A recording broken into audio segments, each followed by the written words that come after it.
आने वाले जनवरी को अयोध्या का राम मंदिर सबके लिए खुला हो जाएगा और ये देश के लिए बहुत बड़ी बात है। राम मंदिर में जिस तरीके से प्राण प्रतिष्ठा होगी, वैसे ही सारे देश के राम मंदिर में पूजा अर्चा होगी और पूरा दिन जो है वो सेलिब्रेट किया जाएगा। ये सेलिब्रेशन कैसे होगा, नासिक के राम मंदिर कालाराम मंदिर में सेलिब्रेशन कैसे होगा या अयोध्या में सेलिब्रेशन कैसे होगा, अयोध्या में जो शरीक हो रहे महंत उनमें सुधीर दास जो कालाराम मंदिर के महंत है वो भी शामिल है। वो मेरे साथ अभी कालाराम मंदिर में है। आपका बहुत बहुत स्वागत। पहले तो बहुत बधाई, जो राम मंदिर का प्राण प्रतिष्ठा हो रहा है जनवरी में, कितने 24 तारीख को हो रहा है ये? जी जी जी। कैसे होगा, कैसे माहौल होगा? माहौल और सबसे पहले आपको बुलाया गया है। जी, बहुत आनंद की बात है। भारत में जो भी 1000 साल का जो एक कलंक अपने ऊपर लगा हुआ था, मुझे लग रहा है कि राम जन्मभूमि न्यास का जो पूर्ण विधान था, राम जन्मभूमि का जो मंदिर था, वो मंदिर कब बनाएंगे, तारीख नहीं बताएंगे, इस तरह की जो हवा उड़ गई थी, उन सभी के लिए अभी मंदिर बन रहा है। मंदिर पूरी तरह से बन के तैयार है। और पूरे भारत भर में जो भी मंदिर है, जो भी देवस्थान है, वहाँ सब जगह राम जी का नाम का गजर होगा, राम जी के नाम का जाप होगा। देश भर में जितने राम मंदिर है उसमें, जितने राम मंदिर नहीं, सभी मंदिरों में ये फेलिसेशन होगा, हवन होगा, पूजन होगा, प्रसाद होगा, भंडारा होगा, श्रृंगार होगा, मंदिरों के ऊपर रोशनाई की जाएगी और एक जो रामानंद है वो पूरे भारत में छा जाएगा। उस अयोध्या में आपको भी न्योता मिला है? जी जी जी। उस वक्त क्या होगा, अयोध्या के राम मंदिर में क्या होगा, किस तरीके का कार्यक्रम होगा, किस तरीके की पूजा होगी, कैसे पूजा होगी, क्या व्यवस्था की गई है? मेरे पास शब्द नहीं है, लेकिन मैं एक ही शब्द में उसका वर्णन करूँगा कि देव दुर्लभ, देवताओं के लिए भी दुर्लभ क्षण हो जाएगा। क्योंकि ऐसा कहते हैं, जब प्रभु रामचंद्र जी का अवतरण हो गया था तो पूरे स्वर्ग से पुष्पवृष्टि अयोध्या के ऊपर हो गई थी। तो मुझे लगता है कि ये बड़ी गर्व की बात है, बड़ी आनंद की बात है। और भाग्य, अगर हम हमारे आँखों से राम जन्मभूमि का निर्माण होते हुए देख रहे हैं, मुझे लगता है कि हमारा जो जन्म है, जो मानव देह है, वो देहस्य सफलता, देह की सफलता हो गई, इस तरह का भाव आज के तारीख में हमारे मन में। अयोध्या में किन किन लोगों को बुलाया गया है? जैसे आप है, सभी जगत गुरु और सभी वैष्णव आचार्य, सभी अखाड़ों के श्री महंत है, सभी मंत्रीगण हैं, भारत के सभी जो भी सांसद है उनको भी बुलाया गया है। धर्माचार्य जो भी विशेष रूप से अधिकार रखते हैं उन सभी को आमंत्रित किया है। और मुझे लगता है कि ये राम मंदिर निर्माण महाकुंभ, ऐसा मैं उसको शब्द प्रयोग जो नियोजन किया जा रहा है उसमें आपकी भी सलाह ली गई है? जी जी।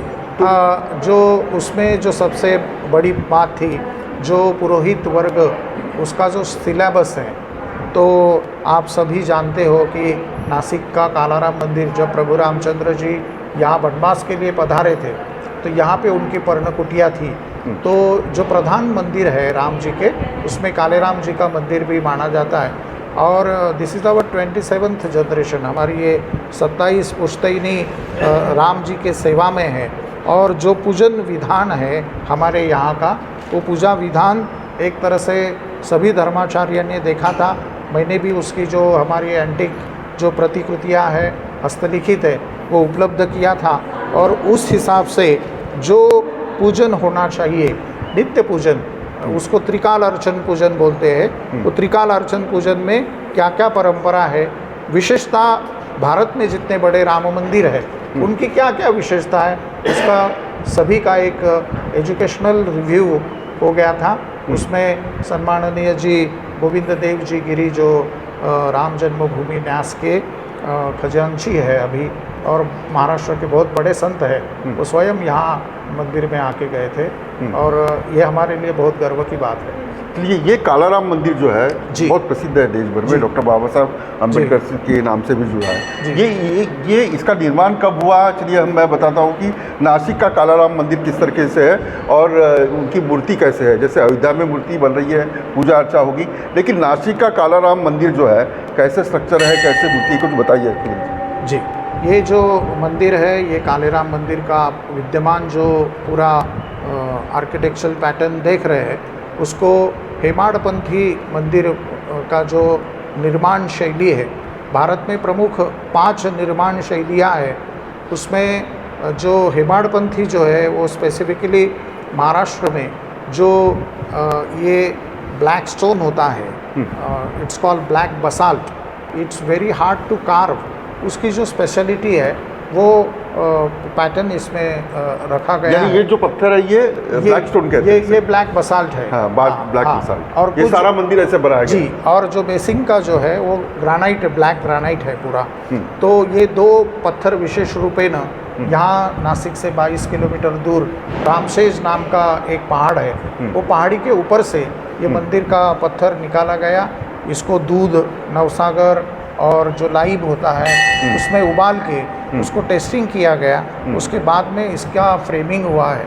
तो 1772 से इसका पूरा निर्माण चालू हो गया। मंदिर आप देखोगे कि ये जो आर्चेस है, मंदिर में 84 आर्चेस है। तो 84 लाख योनि के बाद में हमें मनुष्य देह की प्राप्ति होती है, इसलिए ये 84 लाख योनि का यहाँ प्रतीक माना गया है। जैसे आप अंदर आते हो तो हनुमान जी का जो दर्शनीय सभागृह है उसको सभा मंडप बोला जाता है। उसको आप देखेंगे वो कि 40 स्तंभ वहाँ रखे हुए हैं।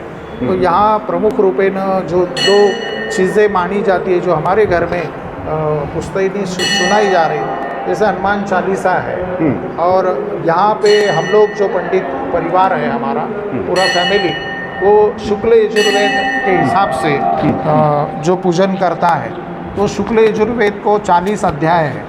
तो जो 40 स्तंभ है वो जिसको एक मेरी ऐसी मान्यता है कि वेद जैसे राम जी के सामने स्तुति के लिए खड़े हैं, एक ये भाव है। दूसरा जो सबसे प्रधान भाव है, जैसे राम रक्षा में आता है अनुष्टुप छंदाहा, तो जितने भी स्तोत्र है वो 2 छंद में वेद में आए हैं। एक है अनुष्टुप छंद और एक विराज छंद। पुरुष सूक्त में भगवान राम जी को विराजो अधिपुरुखा, जो विराज पुरुष है, जो सूर्य नारायण के बिल्कुल बीच में स्थित है, विष्णु स्वरूप है, उसका प्रामुख्य रूपेण राम ही विग्रवान रूपेण धर्म ऐसा माना गया है। तो विराज छंद जो है उसकी 10-10 की पंक्तियाँ होती है, 4। तो 40 स्तंभ जो है वो विराज छंद का वो छंद रूपेण राम जी के सामने खड़ा, ऐसी मेरी भावना है। और हम जैसे ऊपर सीढ़ी चढ़ के आते हैं तो ये 3 शिखर है ऊपर, तो ये सत्व, रज और तम गुण का प्रतीक माना गया है, तीनों भी शिखर। और जो सीढ़ियाँ हैं वो 14 सीढ़ियाँ हैं। तो राम जी के वनवास का 14 साल का भी प्रतीक माना जाता है। उसके बाद में जो गैलेक्सीज हमारे यहाँ मानी जाती है पुराणों के हिसाब से, वो भी 14 गैलेक्सीज है। तो 14 गैलेक्सी के स्वामी भी प्रभु रामचंद्र है, ऐसा भी माना गया है। और जैसे मनुस्मृति है, तो मनुस्मृति के साथ में भी याज्ञवल्क्य स्मृति भी उतनी बड़ी आती है।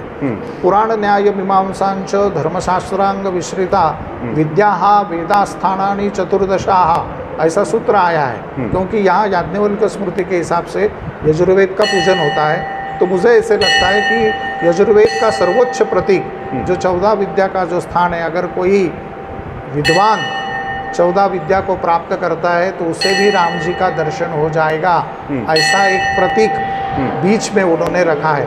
और जैसे वो अंदर आ जाते हैं तो यहाँ अष्टस्तंभ के ऊपर ये मेघडंबरी खड़ी है। तो उसको जो हमारे पुरखे थे उस समय में भिकम भट्ट महाराज जो थे, तो योग के बड़े ज्ञाता थे। तो उन्होंने, मुझे ऐसे लगता है कि यम, नियम, आसन, ध्यान, धारणा, प्रत्याहार, समाधि, ऐसे अष्टांग योग रखा।